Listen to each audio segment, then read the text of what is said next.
Hello guys, nandito na naman tayo at ito pag-usapan natin talagang ito hinanap ko pa at kinonfirm ko talaga through international media, okay?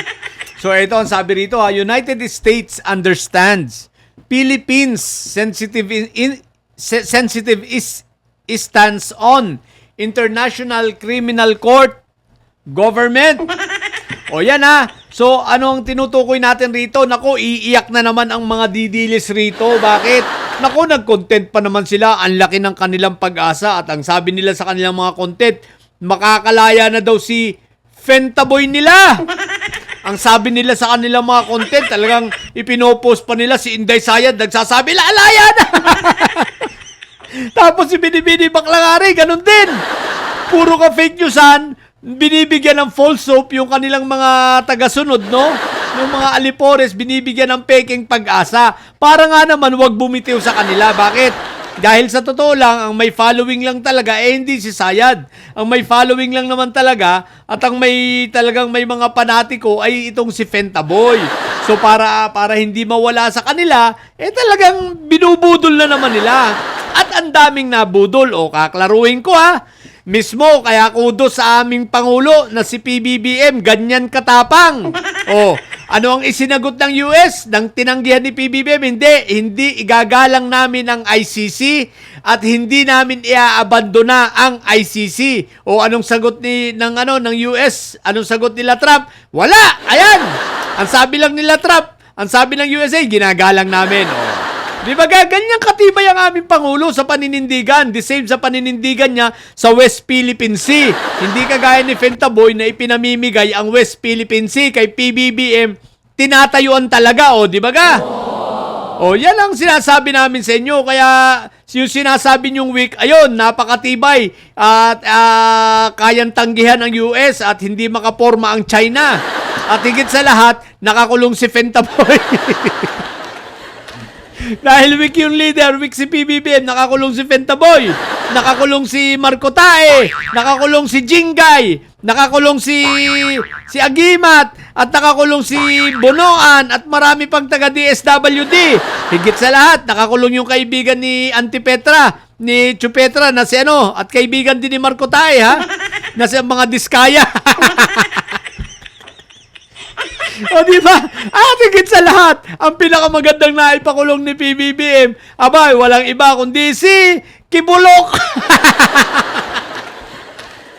Eto, hindi lang big fish. Dalawang talaga to, literal na balyena, si Fentaboy tsaka si Kibulok nakakulong. Diba? Napaka-weak ni PBBM. Ngayon, eto, iyak ang mga didilis. Bakit? Asang-asa sila sa uuwi na naman. Ilan taon na ba? Magdadalawang taon na nyo nang sinasabi na uuwi Nung una, yung kay Kaufman, makakauwi na raw. Dahil maganda raw ang mga argumento ni Kaufman. Ang ending, ayun, kulong pa rin si Fentaboy. natuloy yung mga hearing, di ba? Natuloy yung confirmation of charges. Sabi ng mga didilis, hindi matutuloy yan, uuwi na. Ayun, sa madaling salita, hindi pa rin nakakauwi hanggang ngayon. Tapos ito na naman, uuwi na naman. Dahil ipapatanggal daw ng US ang ICC. Kung di pala naman kayo sandamakmak na bobo tatanga-tanga, hindi naman member ng ICC ang US. Paano niyang papatigilin yan? Nagsabi, ang Venezuela daw nag-withdraw na ng support. Ano ba ang Venezuela? Ang laki nga ng krisis ng Venezuela, di ba? Yung value ng pera nila, wala na. Kahit pa sabi mong mayaman sila sa langis, pero bumagsak.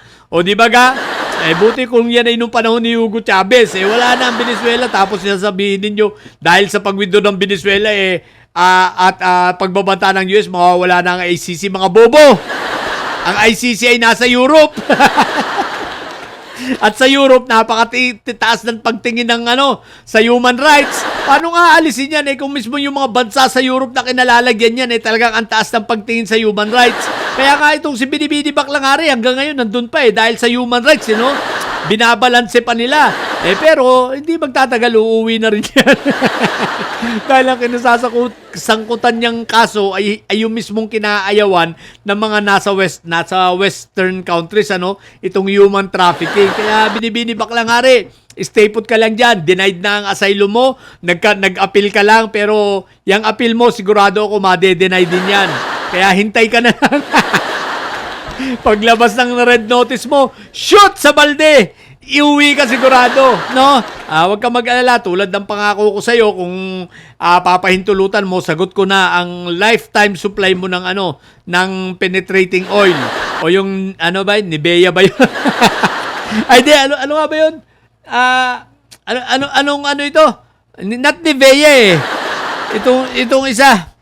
Vaseline yun. Sagot ko na Vaseline mo, lifetime. Pag nakauwi ka na, para hindi mahirapan si Peryong at si Dagol sa'yo, ha? So, yun lang. So, iyakan ng mga didilis nito. Fake news na naman kayo. Anong uuwi? Uuwi pag pag abo na.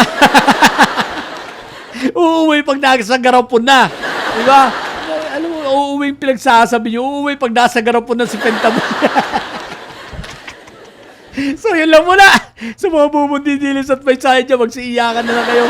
Napili kayo mga bubot may sayad sapagkat ang may sayad ay laging high blood.